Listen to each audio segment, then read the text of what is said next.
Assalamualaikum warahmatullahi wabarakatuh. Saya Muhammad Dava Darenda. Saya adalah ketua kelompok pertama dari kelas 25. Di sini saya sudah bersama Tante Ita Febriana, pelaku usaha penjalan usaha kafe yang namanya Senja di sini. Oke. Nah, kafe ini udah punya 2 cabang ya setelah kafe. Sebenarnya 2 cabang dan 2 franchise. Sudah ada franchise, jadi 4 total. Oh, 4. Ada di mana aja, Tante? Ada di Pamulang sama Ciputat. Kalau pusatnya tuh di mana tuh? Di Kudus, Jawa Tengah. Pusatnya di situ. Itu yang paling besar. Iya, itu paling besar di sana. Dan itu yang ngejalanin kita punya tim. Kenalan tante semua. Keluarga kebetulan. Oh iya. Oke, di sini aku ingin wawancarain tante beberapa pertanyaan aja, kira-kira 5 pertanyaan. Tante ini kan pendiri usaha kafe ya? Iya, betul. Kira-kira apa sih alasan tante untuk memulai bisnis kafe ini?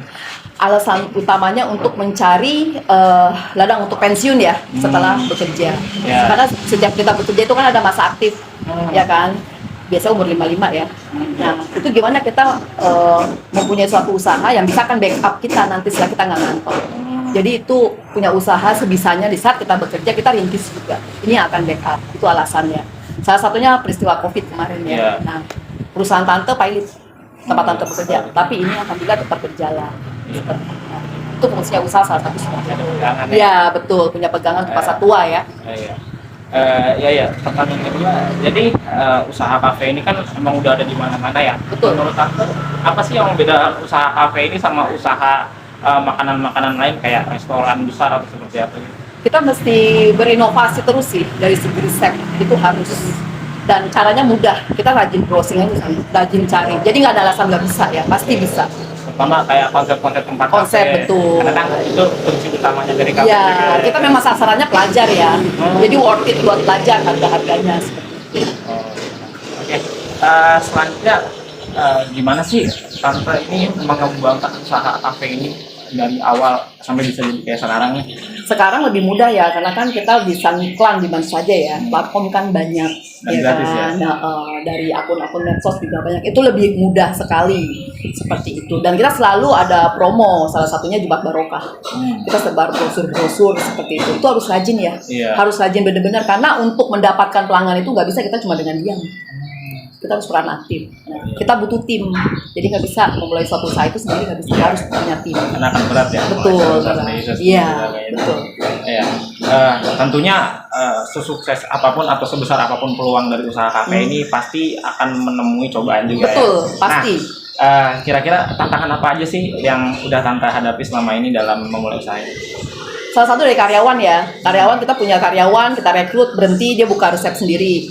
Buka usaha sendiri dengan resep kita. Yeah. Itu biasa. Tapi itu sih maksudnya nggak usah dijadikan, nggak usah fokus di situ kitanya.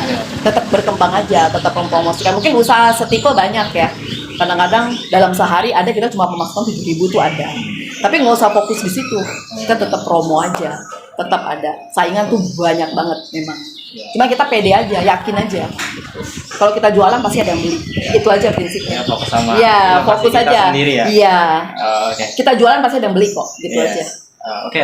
Tante, untuk pertanyaan terakhir, menurut tante apa aja sih yang harus disiapkan untuk memulai bisnis kafe ini? Apakah mungkin dari segi mentalnya atau mungkin dari modalnya juga dan lain-lain? Itu seperti apa? Pertama mental sih, itu aja dulu. Dari 0 rupiah juga kita bisa mulai. Kan kalau misalnya kita nggak bisa kayak begini, waktu saya sebelum mulai kan saya pasti jadi marketing di suatu kafe. Jadi kita mulai aja dulu, kita ambil ilmunya, punya ilmu, kita modal 0 tuh bisa gitu. Nanti seiring sejalan ya, kita punya budget berapa, kita sesuaikan aja. Seperti itu cara memulai. Tapi harus memulai. Jangan memulai di saat tua. Memang memulai usaha itu nggak ada kata terlambat ya. Tapi kalau kamu lebih muda bisa memulai, itu peluangnya lebih besar. Karena apa, kita fisik masih kuat, otak masih mampu berpikir ya untuk promo apa segala macam. Jalannya juga masih panjang. Jalannya masih panjang. Nanti makin kamu jalani, kamu bertambah umur, kamu akan tahu kamu cocoknya di bisnis mana sih. Jadi jangan pernah takut mencoba, itu aja. 0 rupiah. So ini 0 rupiah kok waktu mulai itu benar-benar. Karena kita menjadi marketing dulu ya di tempat lain ya. Kita lihat ilmunya, kita cari. Bisa kok. Jadi habisin sisa kegagalannya dulu ya. Iya, betul. Ya. Maka tetap harus kerja. Itu modal kamu dari situ, kamu bisa sisihkan gaji kamu buat kamu mulai usaha. Kayaknya ya, seperti itu aja sih Tante ya. Oke. Terima kasih atas waktunya Tante. Iya, Terima kasih juga udah sama-sama. jadi wawancara. Iya, Tante, ya. terima Sukses kasih selalu loh. ya. Iya. Iya. Sukses selalu Tante ya. Iya, sama-sama. Oke. Ya cukup sekian dari saya, kurang lebihnya mohon maaf. Wassalamualaikum warahmatullahi wabarakatuh. Bisa diedit gak? Iya.